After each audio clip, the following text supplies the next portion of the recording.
Grade 9 English Unit 2 Lesson 2 Dexalon Nomads of the Sea ဒီကြောင်းလေးနဲ့ပတ်သက်ပြီးတော့ရှင်းပြပေးပါမယ် Dexalon ဆက်လုံဆိုတာကတော့ဆက်လုံလူမျိုးတွေမှာ Nomads of the Sea เนาะပင်လယ်ပြင်ရဲ့ Nomads ဆိုတာကဘာလေးလဲကြည့်ကြည့်အောင်ပါ Grocery ကိုတွားကြည့်ပါမယ် Nomads ဆိုတာကတော့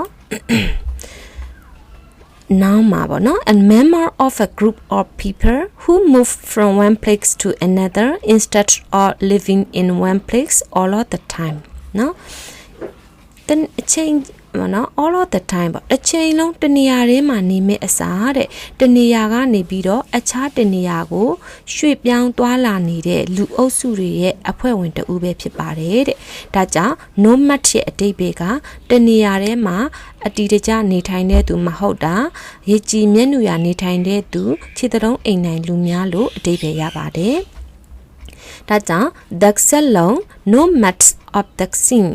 ဆက်လုံလူမျိုးပင်လယ်ရဲ့ဒီခြေတုံးအိမ်နိုင်လူများလို့အဓိပ္ပာယ်ရပါတယ် lifetimes ဆိုတာကတော့လူနေမှုပုံစံများ reading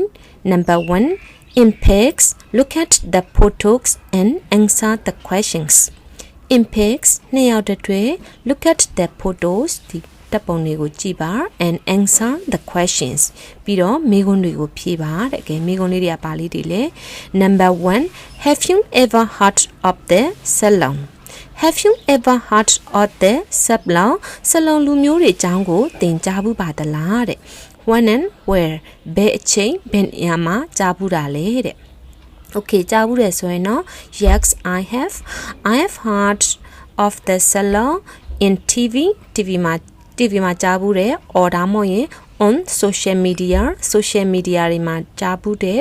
or ဒါမှမဟုတ်ရင် in the news သတင်းစာတွေမှာကြားဘူးတယ် or ဒါမှမဟုတ်ရင်တော့ I've studied in Grace's English textbook ဒီ Grace English စာ textbook တုန်းကသင်ဘူးပါတယ်ဒီလိုမျိုးကြိုက်တယ်လို့မျိုးဖြေလို့ရပါတယ် okay next number 2 what is their livelihood livelihood ဆိုတာအသက်မွေးဝမ်းကြောင်းမှုပေါ့နော် okay သူတို့ရဲ့အသက်မွေးဝမ်းကြောင်းမှုကဘာဖြစ်မလဲတဲ့ကဲဘာဖြစ်နိုင်မလဲနော် okay fishing ပေါ့နော်အဓိကအားဖြင့်တော့ fishing ဒါကြောင့် their livelihood is fishing okay တခြားကိုသိတာဆိုရင်လည်းပဲထပ်ပြီးတော့ဖြေလို့ရပါတယ်ဒါနမူနာအနေနဲ့ဖြေပေးတာပါ okay next number 3 what skills do they possess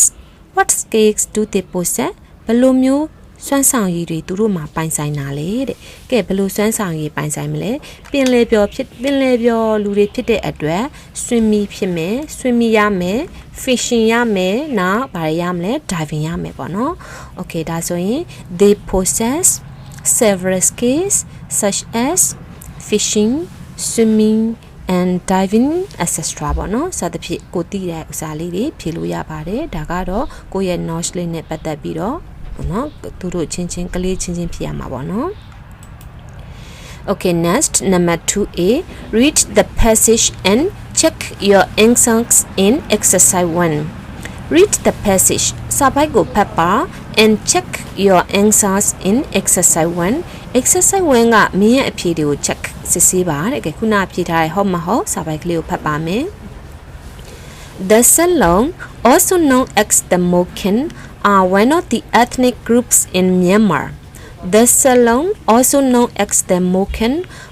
လူမျိုးလို့ခေါ်တဲ့ Salon လူမျိုးတွေကတဲ့ are one of the ethnic groups in Myanmar မြန်မာနိုင်ငံရဲ့ ethnic group ဆိုတာကတိုင်းရင်းသားမျိုးနွယ်အုပ်စုတွေပေါ့နော်တိုင်းရင်းသားမျိုးနွယ်အုပ်စုတွေကတစုအပါဝင်ဖြစ်ပါတယ်တဲ့ဒီ one of the ရဲ့နောက်မှာ plural noun form လိုက်ပါတယ် they are nomads who inhabit the Mik archipelago which comprises coral reefs, seagrass beds, mangroves, white sandy beaches and tropical evergreen forests. They are nomads. သူတို့ကတဲ့ nomads ခုနပြောပြီးသားပါခြေတလုံးအိမ်နိုင်နေထိုင်တဲ့သူများဖြစ်ပါတယ် who ဆိုတာကဒီ nomads တွေကိုပြန်ပြီးရည်ညွှန်းတာပေါ့နော် who inhabit the Mik archipelago မြစ်ကျွန်းစုမှာ inhabit အခြေချနေထိုင်တဲ့ nomads နော်ဒီ ရေကြည်မြတ်နုရာနေထိုင်တဲ့သူတွေဖြစ်ပါတယ်တဲ့ which comprises ဒီ which ကတော့ဒီ Mick archipelago ကိုပြန်ရှင်းထားပါအဲ့ဒီမြေကျွန်းစုဟာဆိုရင်တဲ့ comprises ဖွဲ့စည်းထားပါတယ် coral reefs coral reef ဆိုတဲ့တန်နာကြောက်တန်းနေเนาะဟိုပင်လယ်ကမ်းရိုးတန်းဒေသလူတွေမဟုတ်တဲ့အတွက်ဒီမှာဒါလေးတွေ Google ကနေရှာထားပါတယ်เนาะ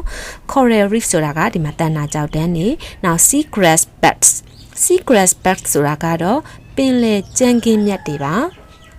ပင်လယ်အိပ်ယာကြီးကိုပြောတာမဟုတ်ပါဘူးပင်လယ်ဒီကြမ်းခင်းကိုပြောတာပေါ့နော်။မှာပုံလေးနဲ့ပြထားပါတယ် sea grass beds နောက် mangroves ဆိုတာတော့လက်မှုတော်ပင်တွေကဒီလိုမျိုးပင်လယ်တွေမြစ်ချောင်းတွေဒီလိုမှာပေါက်တယ်နော် mangroves နောက် white sandy beaches အဖြူရောင်သဲတောင်တွေ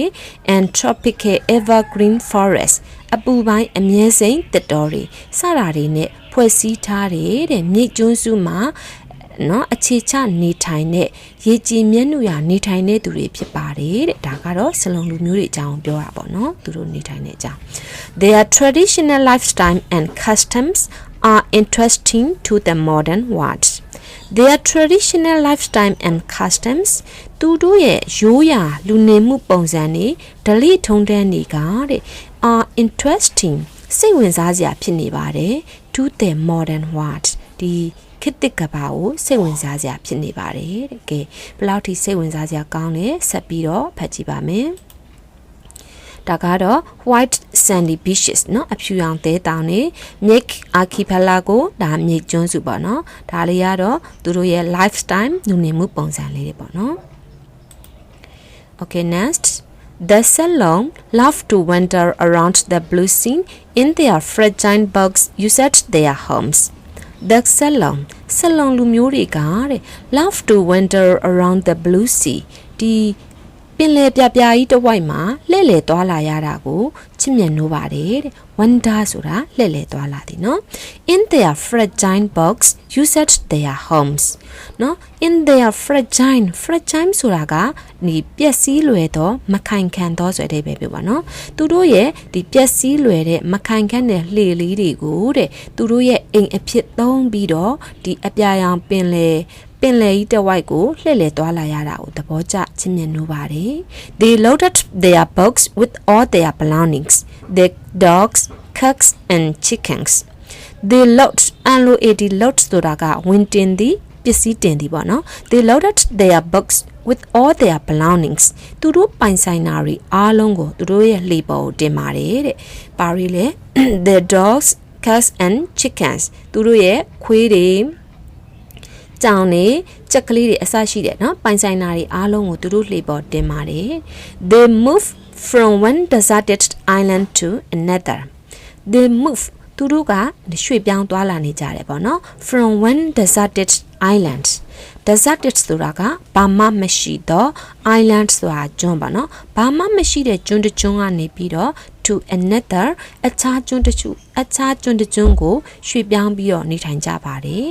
They certain touch land and go ashore to stay in their temporary homes when the sea gets rough during the monsoon season They certain touch land သူတို့ကကုန်းမြေပေါ်မှာတဲ့နော်နေထိုင်ခဲ့ပါတယ် certain ဆိုတာကကြုံတောင့်ကြုံခဲ့ဖြစ်ခဲ့တဲ့နေခဲ့တဲ့ဆိုတဲ့အဓိပ္ပာယ်မျိုးပါမှာ grade မှာ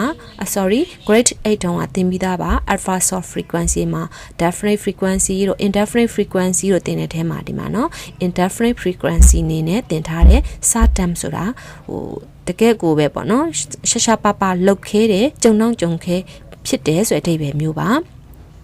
They certain touch land and go ashore to stay in their temporary homes နော်သူတို့ရဲ့ယာယီအိမ်လေးတွေမှာတဲ့နေထိုင်ဖို့အတွက်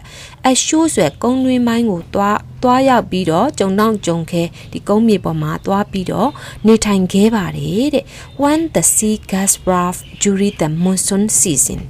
during the monsoon season ဒီမုတ်တုံရာသီအတော်တွင်းမှာပင်လယ်ကြီးကျန်းတန်းလာတဲ့အချိန်မှာသူတို့ကဒီကုန်းတွင်းပိုင်းကိုကြုံတောင့်ကြုံခဲသွားပြီးတော့နေထိုင်ကြပါတယ်တဲ့ဒါကတော့သူတို့ရဲ့နေထိုင်လေးရှိတဲ့ habits တွေကိုပြောတာပေါ့နော်They built long-legged huts made out bamboo or canes for their temporary accommodation.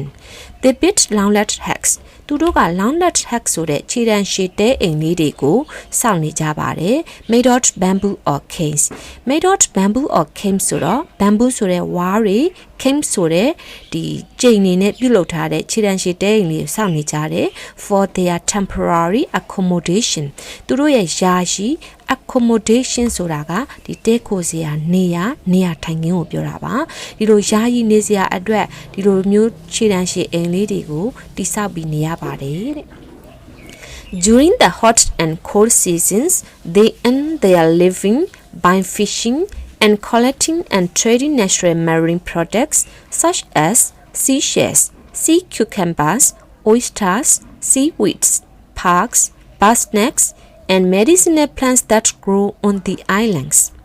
During the hot and cold seasons,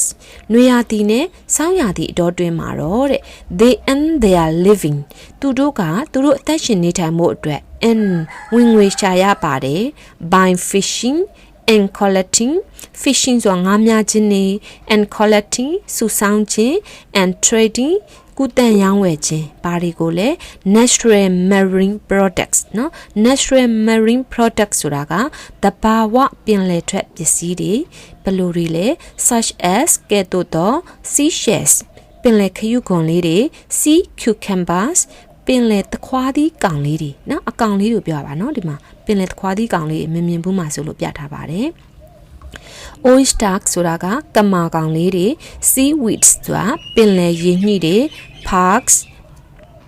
ပလဲတွေ bird snakes ဆိုတာငှက်သိုက် and medicinal plants that grow on the islands ဒီကျွန်းပေါ်မှာပေါက်နေတဲ့ဆေးပတ်ဝင်အပင်တွေเนาะဒီစတဲ့ natural marine products တဘာဝပင်လယ်ထွက်ပစ္စည်းတွေကိုtrading ကုသရောင်းဝယ်ခြင်းတွေလုပ်မယ် collecting စုဆောင်းခြင်းတွေလုပ်မယ် fishing ငါးမြခြင်းအဖြစ် they earn their living သူတို့ရဲ့ဝင်ငွေရှာပါတယ် when ပဲချင်းတော့ during the hot and cold season ဒီနွေရာသီနဲ့ဆောင်းရာသီကြမှာပေါ့နော်သူတို့ကဝင်ငွေရှာပါတယ်တဲ့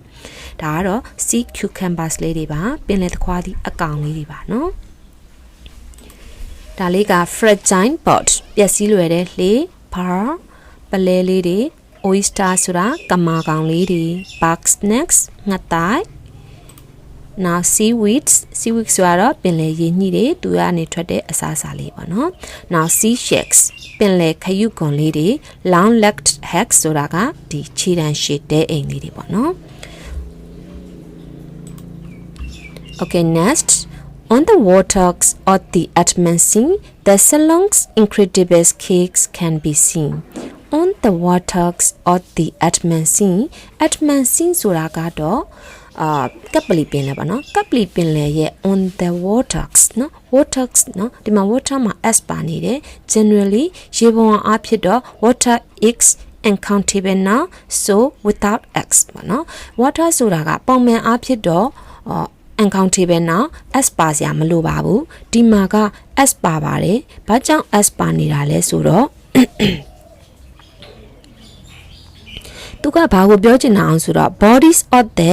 surface ပေါ့နော်ဒီမျက်နှာပြင်ရဲ့ bodies နော်ဒီရေတုကိုပြောချင်တာပေါ့နော် multiple bodies of water or a specific area or region involving water နော်ဒီရေလွှာမှာသူရဲ့နေမှာ specific area ဒီရေပိုင်နဲ့ area တွေပါနေရဆိုရင်เนาะဒီ waters မှာ escalate ဖြစ်ပြရပါတယ်ဒါကတော့ဒီကပ်ပလီပင်လယ်ရဲထဲမှာဘာကိုပြောချင်တာအောင်ဆိုရေတုတွေရေလွှာတွေရေပိုင်နက်တွေမှာလို့ပြောချင်တာပါအဲကြောင့်ဒီကပ်ပလီပင်လယ်ရဲ့ရေလွှာတွေထဲမှာတဲ့ the Ceylon's incredible case ဆလုံလူမျိုးတွေရဲ့ incredible ဆိုတော့ grocery မှာပါပါတယ် incredible ဆိုတာ adjective extremely good ဆိုတာကတကယ်ကိုမယုံကြည်နိုင်လောက်အောင်ကောင်းသောဆိုတဲ့အဓိပ္ပာယ်မျိုးပါဒါကြောင့် incredible ရဲ့အဓိပ္ပာယ်ကမယုံကြည်နိုင်လောက်အောင်ကောင်းသော skill ဆိုတာစွမ်းရည်တွေပေါ့နော်ဒါကြောင့်စလုံလူမျိုးတွေရဲ့မယုံကြည်နိုင်လောက်အောင်ကောင်းတဲ့စွမ်းရည်တွေကိုတဲ့ can be seen မြင်တွေ့နိုင်ပါတယ် they can see underwater clearly dive deep and stay underwater for a long time without any breathing apparatus like snorkeling. They can see underwater clearly သူတို့ကရေအောက်ကိုကြည်ကြည်လင်းလင်းမြင်နိုင်တယ် dive deep နော် dive deep ရေအနက်ကြီးကို diving ထိုးနိုင်တယ်ငုံဆင်းနိုင်တယ် and stay underwater for a long time အချိန်အကြာကြီးရေအောက်မှာနေနိုင်တယ် without any breathing apparatus like snorkeling နော် like snorkeling ဆိုတာအသက်ရှူပိုက်ပါနော်ဒီအသက်ရှူပိုက်ကဲ့သို့တော့ breathing apparatus အသက်ရှူခြင်းနဲ့ဆိုင်တဲ့ apparatus ကရိယာတစားပလာတွေမပါဘဲနဲ့အချိန်ကြာကြီးရေအောက်မှာနေနိုင်ပါတယ်တဲ့ကဲဘယ်လောက်တောင်နေနိုင်တော့ဆိုတော့เนาะဒီသတင်းလေး BBC မှာပါတဲ့เนาะဟိုလေးသူတို့ရေကူးတဲ့ပုံစံလေးတစ်ခုပြကြည့်ပေးပါမယ်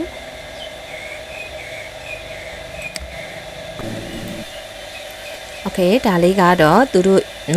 ဒီရေထဲမှာအချိန်ကြာကြီး without any breathing apparatus လုံးဝပဲတက်ရှုကရိယာမပါဘဲနဲ့ရောက်မှအကြာကြီးနေနိုင်တဲ့ဥစားလေးကို movie လေးပြထားတာပါ For the children the scene is their playground For the children ကလေးတွေအတွက်ကတော့တဲ့ the scene is their playground ပင်လယ်ကြီးကသူတို့အတွက်ကစားကွင်းကြီးပါပဲ They somersault happily into choppy scene from their small box They somersault ဆိုတာတော့ glossary မှာပါပါတယ် somersault ဆိုတာတော့ verb to turn over completely in the air လေထဲမှာလုံးဝပြည့်စုံစွာအထက်အောက်လှည့်ပတ်ရင်းဆိုတဲ့အဓိပ္ပာယ်မျိုးပါအထက်အောက်လှည့်ပတ်တယ်ဆိုတာပြောရရင် somersault ဆိုတာကတော့ကျွန်းထိုးသည်ဆိုတဲ့အဓိပ္ပာယ်မျိုးပေါ့နော်အဲကြောင့် they somersault happily into choppy scene from their small box သူတို့ရဲ့လှေငယ်လေးတွေကနေပြီးတော့တဲ့ဒီ choppy scene ဆိုတဲ့ဒီလှိုင်းလေးတွေမြူးနေတဲ့ပင်လယ်တွေကိုပျော်ပျော်ရွှင်ရွှင်ကြီးကျွန်းထိုးကြပါတယ်တဲ့ဒါကလေးလေးတွေเนาะသူတို့ငယ်လေးကတိုင်းသူတို့ရေထဲမှာပျော်ကြတယ်ပေါ့နော် They are able to swim and dive even before they can walk They are able to swim and dive even before they can walk သူတို့လမ်းမလျှောက်နိုင်သေးခင်ကတည်းကကိုပဲသူတို့ကရေလဲကူးနိုင်နေပြီ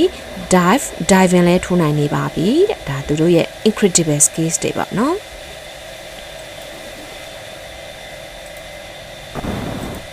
Okay next Absalom and his boat are inseparable ဒီနားမှာ Absalom man ကျန်နေကြနော် Absalom man and his boat are inseparable ဆလုံလူမျိုးနဲ့သူ့ရဲ့လှေကားတဲ့ are inseparable ခွဲခြားလို့မရနိုင်ပါဘူး A boat is his betrothed gift to his beloved woman's parents A boat is his betrothed gift betrothed ဆိုတာဘာကိုပြောတာလဲ betrothed gift ဆိုတာ glossary မှာကြည့်ပါမယ် Betrothed gift ဆိုတာ noun phrase a gift for an agreement to marry someone a gift for an agreement to marry someone တယောက်ယောက်ကိုလက်ထပ်ဖို့เนาะသဘောတူညီတဲ့လက်ဆောင်ပါဆိုတော့ betrothed gift ဆိုတာကပြောရရင်စစ်ဆက်လက်ဆောင်ပစ္စည်းပေါ့တင်တောင်းတဲ့ပစ္စည်းပေါ့နော်တင်တောင်းတဲ့ပစ္စည်းလို့ပြောမယ်ပေါ့ဒါကြောင့် about is his betrothed gift to his beloved woman's parent လှေကားတဲ့သူတို့ရဲ့နဲ့မှာတင်တောင်းတဲ့ပစ္စည်းလက်ဆောင်ပါတဲ့ဘသူတွေတော့ to his beloved woman's parent သူတို့ချစ်မြတ်နိုးရတဲ့အမျိုးသမီးတွေရဲ့မိဘကိုပြီးတဲ့ဒီတင်တောင်းတဲ့ပစ္စည်းဖြစ်ပါတယ် it serves as a home and access to for transportation and sea hunting it ဆိုတာက about ကိုပြောတာပါ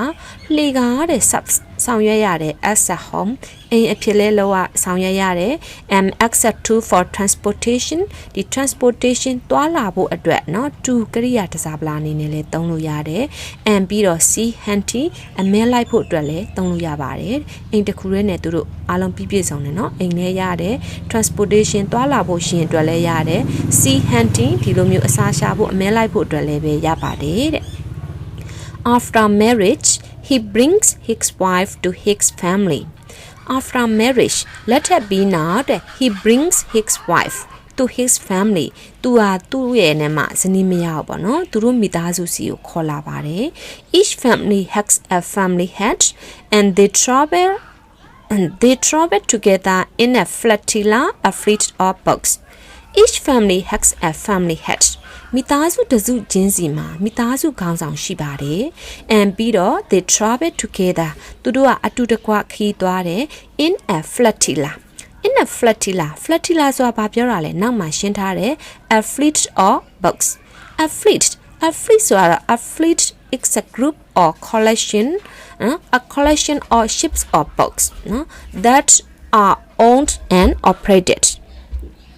A fleet is a group or collection of ships or boats. Fleet ဆိုတာကတော့ပြောရရင်ဒီ ship ဆိုတဲ့သင်္ဘောတွေ order မဟုတ်ရင် box လှေတွေရဲ့နဲ့မှလှေအစုဝေးတစ်ခုပါနော်လှေအစု that are owned or operated together အဲ့ဓာတွေက are owned ပိုင်ဆိုင်တဲ့ order မဟုတ်ရင် operated together အတူတကွအလုပ်လုပ်တဲ့ပေါ့နော်အတူတကွအလုပ်လုပ်တဲ့အတူတကွပိုင်ဆိုင်တဲ့ဒီလှေအုပ်စုသင်္ဘောအုပ်စုကိုပြောချင်တာပါဒါကြောင့် in a flotilla a fleet of boats ဆိုတာကတော့ဒီသူတို့ပိုင်ဆိုင်တဲ့လှေတက်စုလှေရင်စုနဲ့မလုပ်ကြအောင်ဆိုတော့အတူတကွခီးသွားပါတယ်တဲ့ okay ဒီမှာလှေသူတို့သွားမယ်ဆိုရင်တစုတဝီးတဲ့ပေါ့နော်သူတို့ပိုင်ဆိုင်တဲ့လှေတွေနဲ့တစုတဝီးတဲ့ခီးတွေသွားကြတာပါဒါကိုပြောချင်တာပါ okay next The Ceylon Festival, celebrated in late April at the Myek archipelago, marks the time they leave the rough and storm scene before the monsoon season. The Ceylon Festival, celebrated in late April at the Myek archipelago. The Myek ကျွန်းစုမှာ April လနောက်ပိုင်းမှာကျင်းပတဲ့ Ceylon ပွဲတော်က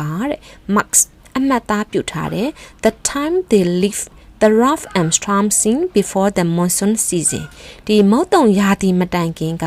ဒီကြမ်းတမ်းပြီးတော့အားပြင်းလာတဲ့ပင်လယ်ကြီးကိုသူတို့ခြံထားခဲ့တဲ့အချိန်ကိုအမှတ်သားပြုထားတာပါတဲ့ For the festival people from all the islands gather in a village to celebrate together For the festival ပွဲတော်အတွက်ဆိုရင်တော့တဲ့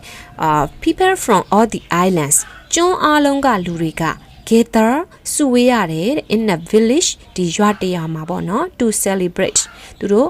ပွဲလမ်းကျင်းပဖို့အတွက်အတူတကွပွဲသဘင်ကျင်းပဖို့အတွက်ရွာတရွာမှာ gather စုဆောင်းရပါတယ်တဲ့ဒီမှာနော်သူတို့ရဲ့ဒီမှာစလုံးကြီးရွာလေးပေါ့နော် There are performances of folk singing and traditional dancing and there is also a Ceylon feast Okay ဒီမှာ folk singing ရဲ့ feast ကဲကို grocery မှာကြည့်ပါမယ် Fix ဆိုတာကတော့ a special meal with large amounts of food and drink a special meal တကယ်ကိုအထူးစားပွဲကြီးပါပဲတဲ့ with large amounts of food and drink တကယ်ကိုစားစရာတွေတောက်စရာတွေ with large amounts ဆိုတကယ်ကိုအများကြီးဆိုအရှံပဲပေါ့နော်အရှံပွဲနဲ့အထူးစားပွဲကြီးပါပဲဆိုတော့ feast ရဲ့အဓိပ္ပာယ်က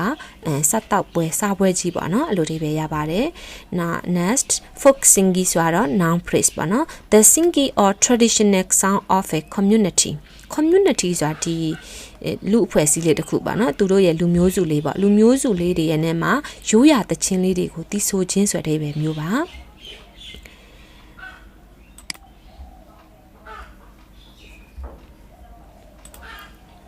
So there are performances of folk singing and traditional dancing. So သူတို့ကြီးလက်ရိုးရာသချင်းလေးဒီဆိုခြင်းတွေဒီရိုးရာအကတွေစားတဲ့ကပြဖျော်ဖြေမှုတွေလည်းရှိတယ် and ပြီးတော့ there is also a Ceylon feast. Ceylon စားပွဲတောက်ပွဲလည်းပဲရှိပါတယ်တဲ့ဒါကသူတို့ရဲ့ပွဲတော်ပေါ့နော်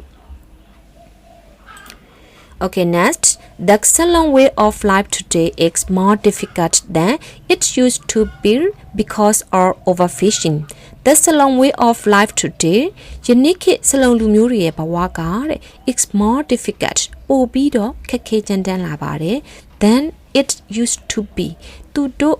ကြုံခဲ့လေရှိတာထက် used to ဆိုတာလေရှိတာဆိုသူတို့အခါအားလျော်စွာသူတို့ရဲ့ဘဝထက်ကိုပဲပို့ပြီးတော့ခက်ခဲကြမ်းတမ်းလာပါတယ်တဲ့ because or overfishing ဘာကြောင့်လဲဆိုတော့ငါအလွန်ကြုံဖမ်းခြင်းကြောင့်ငကိုသူတို့ဘဝကလည်းပဲဟောပေါ့နော်ငကိုကလည်းကြမ်းတမ်းနဲ့ခက်ခဲတယ်အဲ့ဒီငကိုကြမ်းတမ်းနဲ့ used to be ဖြစ်လေရှိတာထက်ကိုပဲ more difficultပို့ပြီးတော့ခက်ခဲနေပါပြီတဲ့เนาะအရင်နေ့ခေတ်စလုံးလူမျိုးတွေရဲ့ဘဝเนาะဘာကြောင့်လဲဆိုတော့ because of overfishing ငါးလွန်ကြုံများခြင်းကြောင့်ပါတဲ့ moreover some Ceylon people tend to settle permanently on land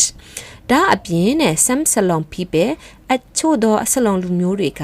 tend to settle အခြေချနေထိုင်ဖို့ရည်မှန်းပါတယ်တဲ့ permanently on land ပဲပေါ်မှာဆိုဒီကုန်းပေါ်မှာပေါ့နော် permanently ဆိုတာအတည်တကျအခြေချနေထိုင်ဖို့စိတ်ကူးပါတယ်တဲ့ရည်မှန်းပါတယ် despite this some other Salon people still love roaming the ocean freely in their small boats from birth to death and keep up their nomadic lifestyle customs despite this အဲ့ဒီလိုဖြစ်တော်လဲပဲအဲ့လိုဖြစ်တော်လဲပဲဆိုအဲ့လိုမျိုးချို့ကခြေချနေထိုင်ကျင်ကြတော်လဲပဲတဲ့ some other Salon people အခြားသောဆလုံလူမျိုးအချို့ကတော့တဲ့ stay love roaming เนาะဒီ roaming ဆိုတာလှည့်လည်သွားလာခြင်းကိုနှစ်သက်နေစေပါပဲ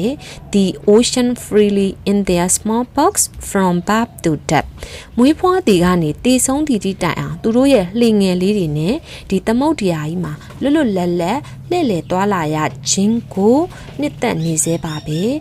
and ပြီးတော့ keep up their nomadic lifestyle customs သူတို့ရဲ့နဲ့မှာ nomadic ဆိုတာက nomad ရဲ့ adjective form ပေါ့နော်သူတို့ရဲ့ဒီရေကြီးမျက်နှာရနေထိုင်တဲ့ lifestyle လူနေမှုပုံစံတွေ custom ဒလိထုံတန်းတွေကို keep up ထိမ့်သိမ်းနေစေပါပဲတဲ့ဒါကတော့ဆလုံလူမျိုးတွေရဲ့အကြောင်းလေးပါ